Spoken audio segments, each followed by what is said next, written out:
News जन संदेश हम दिखाते हैं आपके क्षेत्र की खबरों को सबसे पहले। तो अपने क्षेत्र की खबरों को सबसे पहले देखने के लिए चैनल को सब्सक्राइब करें। आप देख रहे हैं न्यूज जन संदेश, आपकी आवाज हम। बुलंदशहर पहुंचे भारत सरकार के सहकारिता राज्य मंत्री बीएल वर्मा। अंतर्राष्ट्रीय महिला दिवस पर राज्य मंत्री ने दी बधाई। भारत सरकार के सहकारिता राज्य मंत्री बीएल वर्मा आज बुलंदशहर पहुंचे और होली मिलन समारोह में राज्य मंत्री ने शिरकत की। कार्यक्रम में राज्य मंत्री ने अंतर्राष्ट्रीय महिला दिवस पर बधाई दी। राज्य मंत्री ने कहा कि मोदी सरकार ने महिलाओं के सशक्तिकरण के लिए हर क्षेत्र में अनेकों काम किए हैं। आज महिलाएं वंदे भारत चलने से लेकर सीमा की सुरक्षा तक कर रही है। इसके साथ ही राहुल गांधी के गुजरात में दिए शेर वाले बयान पर भी राज्य मंत्री ने अपनी प्रतिक्रिया देते हुए कहा कि राहुल गांधी के बयान को देश की जनता ही नहीं, कांग्रेस पार्टी भी गंभीरता से नहीं लेती है। राहुल गांधी के बयानों से कांग्रेस पार्टी बार बार बैकफुट पर आ जाती है। कार्यक्रम में महाराष्ट्र के नेता अबू आजमी द्वारा औरंगजेब पर दिए बयान को राज्य मंत्री ने दुर्भाग्यपूर्ण बताते हुए कहा कि समाजवादी पार्टी को अबू आजमी के बयान पर देश की जनता से माफी मांगनी चाहिए।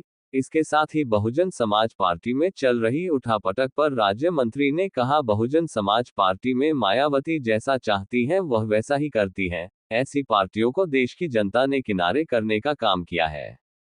कार्यक्रम में संभाल के सीओ अनुज चौधरी के होली और जुम्मे पर दिए बयान पर राज्य मंत्री ने कहा को ने वहां की परिस्थितियों को देखकर ऐसा कहा होगा और हिंदुओं के त्योहार पर दूसरे लोग खलल डालने का काम करते हैं, जबकि अन्य धर्म के त्योहार पर हिंदुओं द्वारा ऐसा नहीं किया जाता और होली के त्योहार पर किसी को खलल डालने की जरूरत नहीं है। आज महिला दिवस के अवसर पर मैं पूरे देश भर की महिलाओं को बहुत बहुत बधाई और शुभकामना देता हूँ। और आज चूंकि महिला दिवस है, पूरी महिला समाज को मैं उनको नमन करता हूँ, वंदन करता हूँ।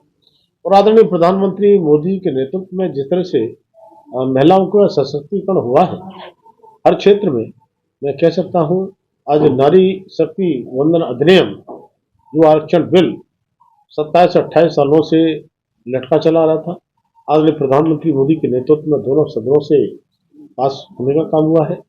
और साथ ही साथ महिलाओं के सशक्तिकरण के लिए अगर मैं कहूं, अगर 4 करोड़ 21 लाख प्रधानमंत्री आवास अगर मिले हैं, उसमें 70% से भी ज्यादा महिलाएं उन घरों की मालिक है।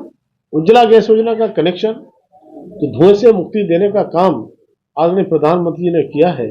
2014 से पहले क्या स्थिति होती थी गैस सिलेंडर की, आज जिस तरह से आम व्यक्ति को गैस सिलेंडर देने से लेकर उज्ज्वला गैस योजना के कनेक्शन के रूप में 10 करोड़ से ज्यादा उज्ज्वला गैस योजना का कनेक्शन देने का काम हुआ है।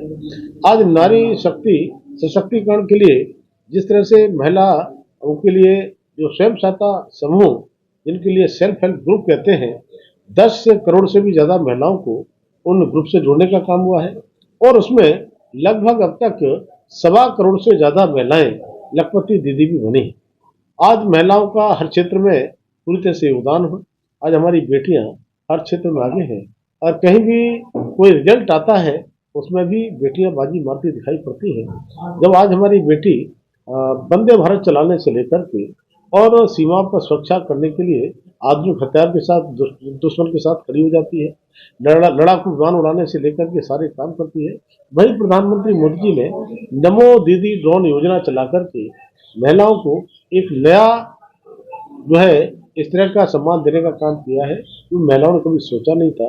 हर क्षेत्र में, चाहे स्टार्टअप हो या किसी भी क्षेत्र में, तो मैं कहूँगा आज के महिला दिवस पर मैं पूरे देश की महिलाओं को नमन करते हुए उनको बहुत बहुत बधाई और शुभकामनाएं देता हूं। तो राहुल गांधी ने गुजरात में एक बयान दिया है कि हमारे पास बब्बर शेर हैं लेकिन वो पीछे से बंधे हुए। किस तरह से लेते हैं बयान को? देखिए, राहुल गांधी जी कब कौन सा बयान देते हैं, उनके बयान को देश की जनता तो छोड़िए, कांग्रेस के लोग भी गंभीरता से नहीं लेते हैं। और जिस तरह से समय समय पर राहुल गांधी जी बयान देते हैं, उन्हीं कारणों से कांग्रेस कई बार बैकफुट पर आ जाती है। और जब तक राहुल गांधी जैसे लोगों का, नेताओं का कांग्रेस में नेतृत्व तो रहेगा, तब तक भारतीय जनता पार्टी की जीत की राहें और आसान होती रहेगी। समाजवादी पार्टी के नेता अबू आजमी के बयान को लेकर आप क्या कहना चाहते हैं? अबू आदमी का बयान जिस तरह से आया है इस देश में, मुझे लगता है कि दुर्भाग्य है। आज देश की आज़ादी को लंबा समय हो गया। ये ठीक है, हमारा देश लंबे समय तक दूसरे लोगों ने शासन किया था। उन शासकों में एक औरंगजेब का वो शासक जिन्होंने क्रूरता की सारी हदें पार की थी, उन्होंने एक आतंक फैलाने का काम किया था, एक लूट करने का काम किया था।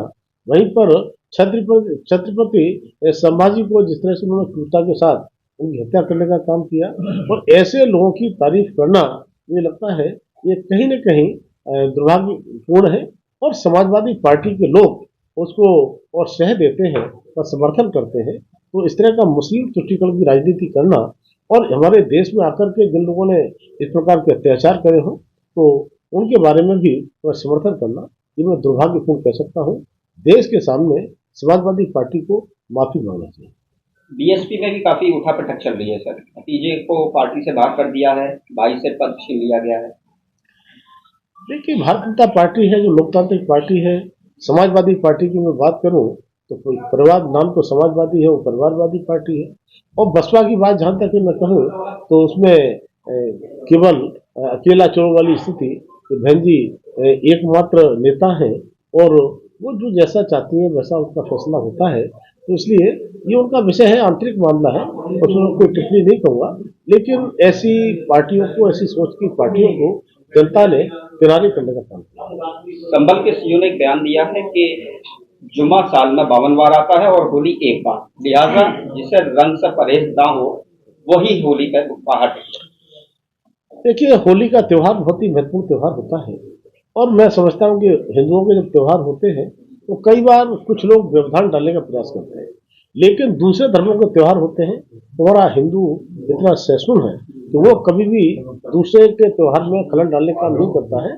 तो मुझे लगता है कि सीओ ने वहाँ की परिस्थिति को देख करके कहा हुआ, आज कांवड़ यात्रा हो या अन्य त्यौहार हो, आपने देखा हुआ कई बार इस तरह के सामने चीज आती हैं जो प्रशासन को अपने हाथ में लेनी पड़ती है।